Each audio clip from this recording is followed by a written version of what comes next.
They called him the Vicar of Christ, the leader of Christendom, the spiritual shepherd of millions. But behind the holy robes, the man who took the name Alexander VI was anything but divine. He was a pope who turned the Vatican into a palace of sin.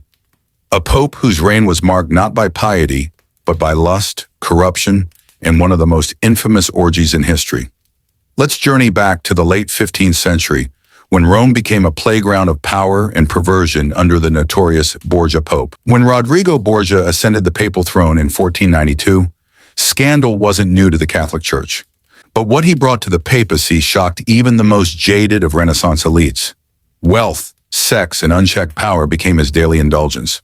To the faithful, the Pope was supposed to be the image of purity. But Rodrigo Borgia, Pope Alexander VI, was a man who never denied his appetites. He had mistresses in open daylight, children he proudly acknowledged, and lovers he paraded through the Vatican. One mistress, Vanozza dei Catene, bore him 4 children. Another, the young and beautiful Giulia Farnese, was known throughout Rome as the Pope's whore. Even more outrageous, he gave her brother, Alessandro Farnese, the rank of cardinal, simply as a reward for letting his sister warm the papal bed. The corridors of the Vatican echoed not with prayer, whispers of seduction and bribes. Cardinals paid obscene amounts of money to buy their way into power. Sacred offices were auctioned off like trinkets, and at the center of this web of greed and lust sat Alexander VI, smiling with the calm of a man who believed himself untouchable.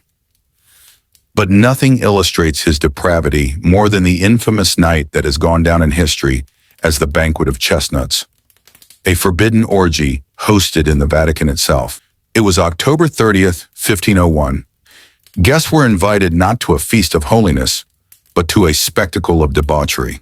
The halls of the Apostolic Palace were decorated, not with crucifixes, but with flickering candles casting shadows over naked bodies. Courtesans and prostitutes filled the chamber, their presence purchased and paraded for the entertainment of Rome's most powerful men. At the center sat Alexander VI, along with his son Cesare Borgia and his scandalous daughter Lucrezia Borgia. History still debates her role. Was she a victim, a pawn in her father's lust for power, or a willing participant in the corruption? Whispers of incest swirled like poisonous smoke through the city, though evidence remains shadowed by myth. As the banquet unfolded, food was served, wine overflowed, and then the real entertainment began. The women danced nude before the Pope and his cardinals, their bodies glistening under the candlelight. At one point, chestnuts were scattered on the floor, and the prostitutes were ordered to crawl naked, picking them up like animals, as the men laughed and clapped. But it didn't end there. According to chroniclers, prizes were offered, fine clothes, gold, and jewels, for the men who could perform the most times with the women that night. Even the Pope's blessing was invoked over this grotesque competition, turning sin into sport under the roof of the church itself. The Banquet of Chestnuts became legendary, a story whispered by ambassadors and chroniclers who could scarcely believe what they witnessed. And yet, for Alexander VI, this was not an isolated act. It was merely the crown jewel of a papacy built on indulgence. Rome during his reign was scandal. Murders, bribery, and political manipulation were daily currency. Cesare Borgia, Alexander's ruthless son, carved out his own bloody legacy with his father's blessing. Together, they used the papacy as a family business, securing power and wealth through whatever means necessary. Even the Pope's supposed spiritual duties were corrupted. Confessions could be forgiven with gold. Sins could be washed away with silver. And salvation, it seemed, was for sale to the highest bidder. But every empire of vice has its downfall. By 1503, Alexander VI's health began to fail. Some say he was poisoned at a banquet. Others claim it was simply malaria. What's certain is that the man who embodied corruption died as he lived, surrounded by whispers of treachery and sin. When his body was placed on display, it swelled grotesquely, blackened and split open, as if the earth itself rejected him. Rome watched in horror as the so-called Holy Father became a decaying symbol of the Church's darkest age. Alexander VI's legacy remains one of infamy.